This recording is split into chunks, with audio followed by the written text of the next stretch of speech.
vous passez, comment ça se passe et comment vous sentez? Parce qu'on voit bien cette nécessité, je dirais, vue du côté d'une direction, d'avoir ça, mais comment est-ce que les gens peuvent intégrer ça à leur quotidien, de votre côté? Qui a envie de prendre la parole? Je sais bien que c'est après le déjeuner, que c'est difficile, qu'il y a du bruit, il fait chaud et tout ça, mais quand même. Monsieur, merci. Juste conseil, vous mettez le micro sur votre menton et si vous pouvez dire qui vous êtes, ça sera sympa. Bonjour, Philippe Medonia, je travaille à EDF Hydro, donc construction, conception des barrages. Voilà, donc je suis le préventeur national. Et donc nous, on gère aussi des événements qu'on appelle des événements à haut potentiel. Et exactement là, dans le même principe, on évite de se focaliser comme on faisait souvent avant sur la bombologie, pour passer beaucoup plus de temps sur des événements finalement où il n'y a pas eu d'accident. On va prendre un exemple, on peut tomber dans l'escalier et avoir 3 semaines d'arrêt. Avant, ça mobilisait tout le monde pour faire des analyses de risque, analyse des causes, ce genre de choses. Aujourd'hui, sur un presque accident, qui aurait pu potentiellement être beaucoup plus grave, là on va se mettre en situation où on va se dire ça aurait pu aller jusqu'à la mort ou autre chose. Et là, on va sortir des enseignements profonds et des dysfonctionnements profonds qu'on essaie de partager à la maille de l'ensemble de la division EDF Hydro, en fait. Et c'est beaucoup plus efficace parce que les accidents mortels et très graves, finalement, donnent lieu à des enquêtes policières. On n'a accès à rien du tout, on ne peut rien en tirer. Alors que les événements au potentiel, là, on peut tirailler dans tous les sens et se parler entre nous véritablement, en fait. C'est vrai, merci de votre intervention là-dessus. C'est vrai que c'est vraiment ce qui m'a frappé en discutant avec Michel Descazeaux, qui lui était à Gaz de France, donc c'était en gros pas très loin comme activité. Mais ma question, elle est globalement toujours la même. Comment vous arrivez, si on peut nous permettre, à la fois à pas stresser les gens, mais à ne pas faire retomber l'intérêt et la vigilance là-dessus? Vous, par exemple, et puis Quentin. On passe beaucoup de temps dans la pédagogie et beaucoup de temps dans montrer ce que ça a donné comme matière après. Voilà. Et quand les gens voient la matière finalement qu'on ressort de ça, on va arriver avec des enseignements profonds, ils comprennent qu'on n'est pas en train d'aller sur la sanction et on essaie de sortir de ce rôle justement, vous expliquez très bien, de flicage, voilà, on met des enseignements profonds et on se remet en question nous-mêmes. Voilà. On a la capacité, on essaie d'avoir cette capacité-là de dire d'accord, il y a eu une erreur humaine, cette erreur humaine, elle vient de quoi? Elle vient peut-être d'un problème d'interaction entre les services, entre les unités, et on ne reste pas que sur l'analyse de l'accident du prestataire qui finalement va être sur quoi? À sa maille, lui, ce qu'il voit lui de l'accident. Nous, on prend de la hauteur et on s'implique tous là-dedans. Merci monsieur. Quentin, puis après, je vous laisse le micro parce que je vais vous poser une autre question. Quentin. On a parlé du temps qu'on avait dû passer avec le personnel. Dans les points qu'on a pu évoquer, si une erreur n'est pas une faute. Pendant longtemps, les analyses d'accident, c'était à la fin qui a fait la connerie. Et l'analyse, ça consiste à ce que chacun essaie de se protéger pour éviter de se voir montrer du doigt. Donc une erreur n'est pas une faute. Et remettre davantage en question nos organisations plus que la personne. La personne en général, elle n'a pas décidé le matin qu'elle allait faire un accident de travail. Ni être à l'origine d'un accident de travail, elle a juste envie de bien faire son boulot. Sauf que parfois, on la met dans des situations juste impossibles. Moi, le révélateur, c'était une jeune fille qui était là depuis 6 mois, qu'on a envoyé superviser le changement d'une vanne d'ammoniac, et c'était juste pas possible. Elle était toute seule, inexpérimentée, on l'a envoyée au casse-pipe. Et quand je l'ai trouvée en pleurs, elle m'a dit j'ai pris dans mes bras. Et j'ai dit non, voilà, t'as juste bien fait, t'as fait ton boulot, c'est juste nous qui sommes responsables, c'est tes collègues qui sont responsables, c'est pas toi. Il y a aussi ce côté humain de la relation, de la confiance qu'on peut avoir et dire que voilà, une faute n'est pas une erreur. Mais ça, c'était long à ancrer parce que longtemps, c'était ce sera pendu au et court. Pas pendu au et court. Une autre question pour monsieur. C'est un site japonais, donc qui doit se faire à Akiri, c'est affaire japonaise. Une autre question pour monsieur.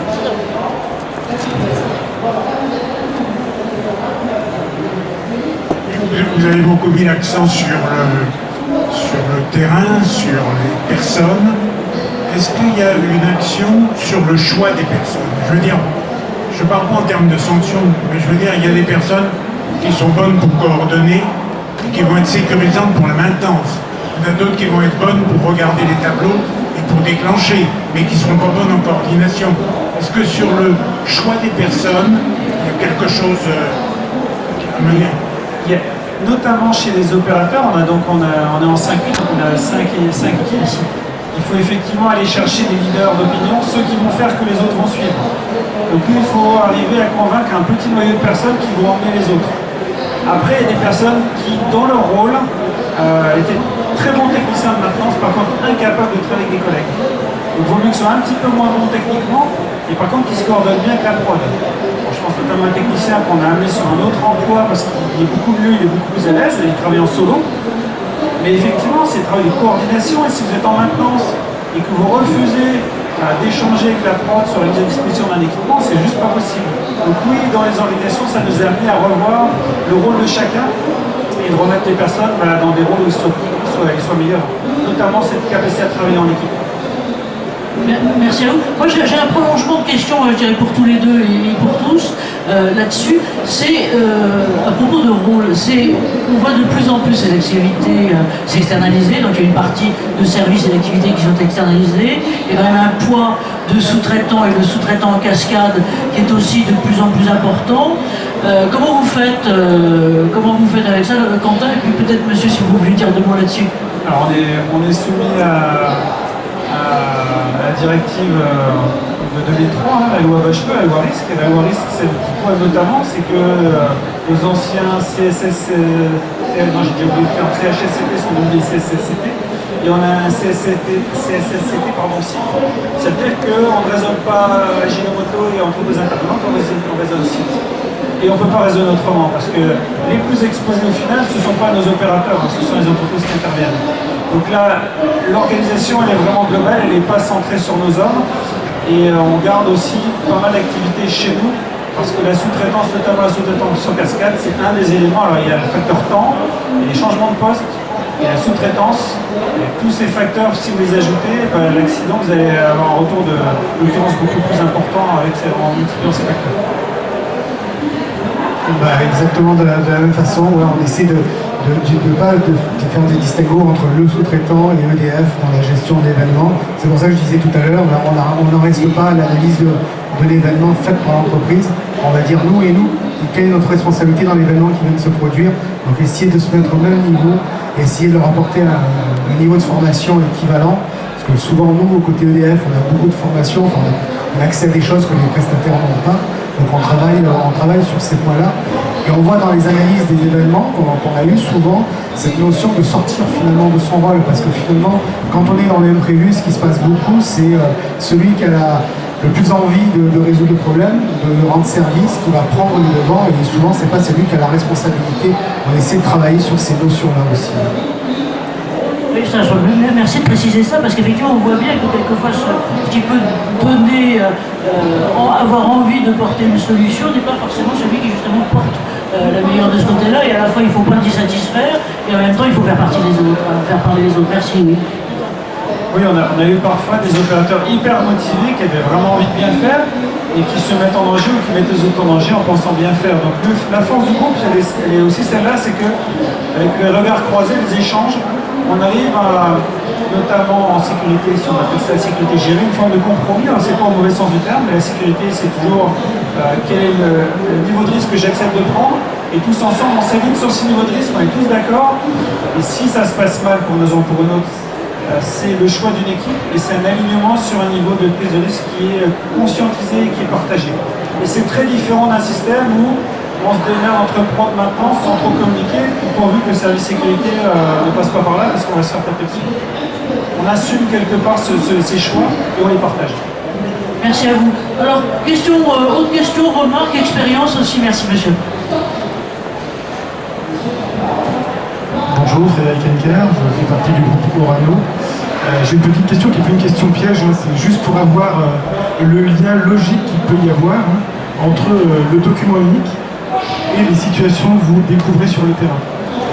Parce que le document unique, c'est quand même le fondement d'analyse de risque qui va vous permettre de décliner aux salariés les risques les plus importants et les sensibiliser sur ce que vous disiez tout à l'heure.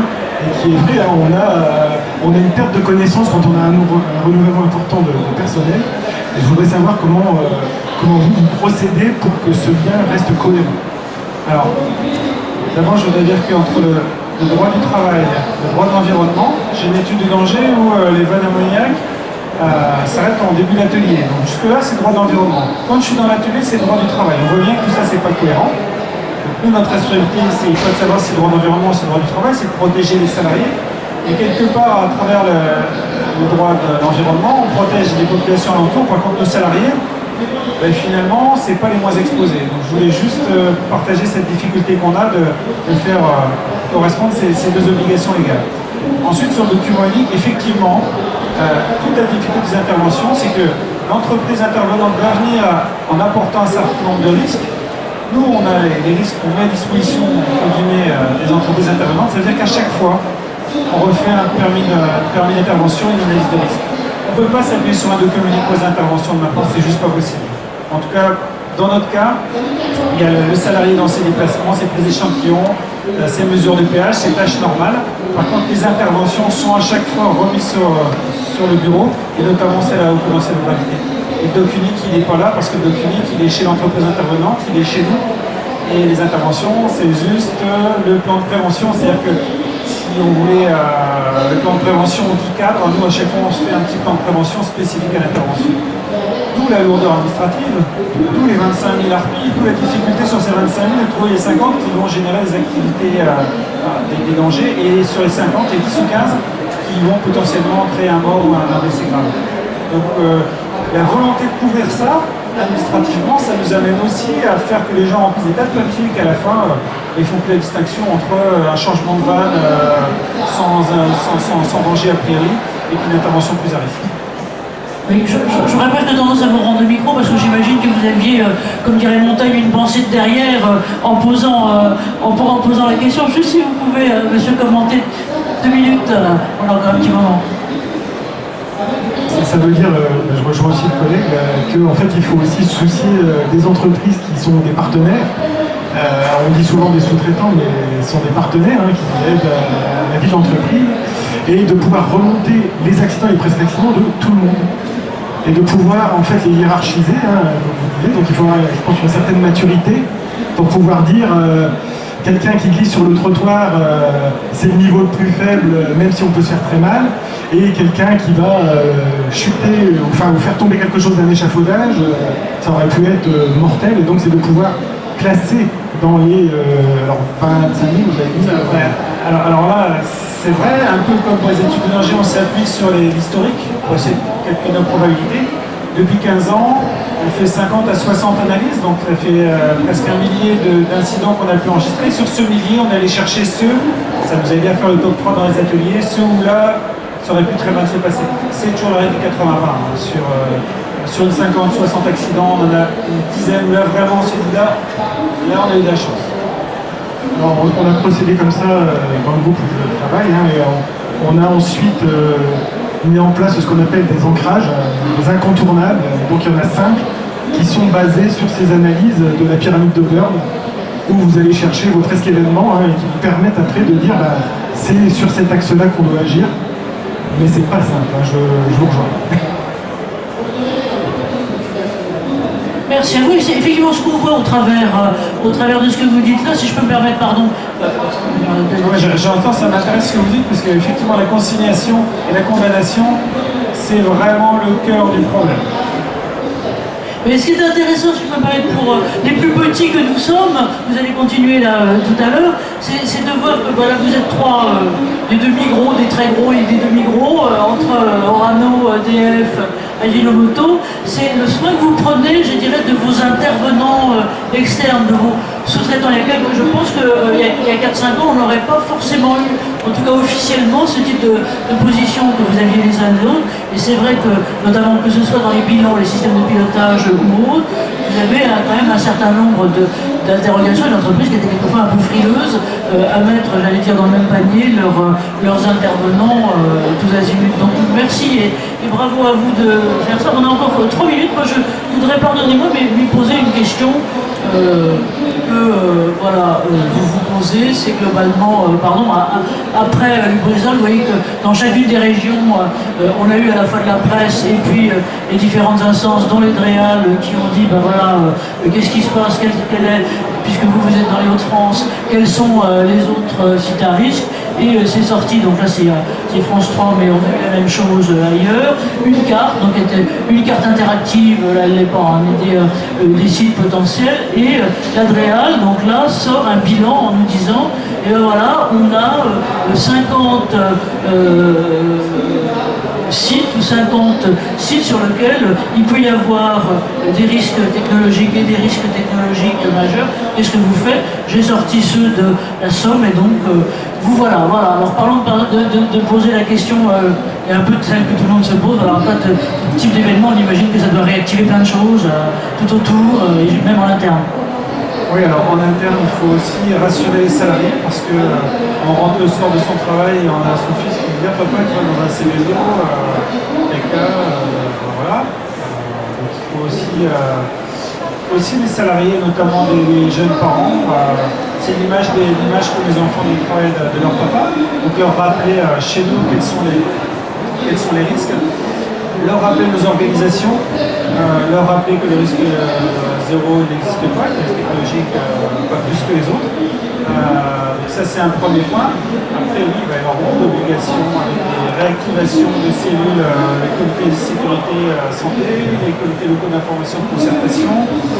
Rendez-vous avec l'inspecteur du travail la semaine prochaine, mercredi il sera là. Donc tout à coup, les services de l'État qui se réactivent, qui se réveillent. J'ai envie de dire heureusement qu'on ne les attend pas. Soyez rassurés, on n'attend pas les services de l'État pour nous essayer d'assurer la sécurité de notre personnel et de nos voisins parce qu'on sait que l'erreur n'est pas possible et qu'on n'a pas le droit à un incident de ce type. On en a conscience et nos organisations sont en place pour répondre au mieux d'une part aux éléments de prévention et puis s'il y avait un incident, avoir des équipes entraînées, encore les pompiers qui étaient la semaine dernière, c'est pas le monde de l'État qui vient, c'est parce qu'on sait que le jour où ça arrive, il faut qu'on soit hyper réactif. Ça fait partie de notre métier. Ouais, mais ce qui est intéressant, c'est que là en l'occurrence, c'est qu'un événement extérieur qui apparemment n'a rien à voir et se situe tout à fait loin, c'est le fameux coup de l'aile de papillon, c'est que ça peut faire bouger les choses de façon très importante, parce que je veux dire, là on est dans les facteurs psychologiques, dans le facteur des réseaux et autres, et qui va faire bouger les choses. Et bien, écoutez, je crois que là on est en train d'arriver au terme. Je voulais vous remercier infiniment. Ce que je vous propose, c'est qu'on applaudisse Quentin, et grand merci à vous. Donc, merci à vous.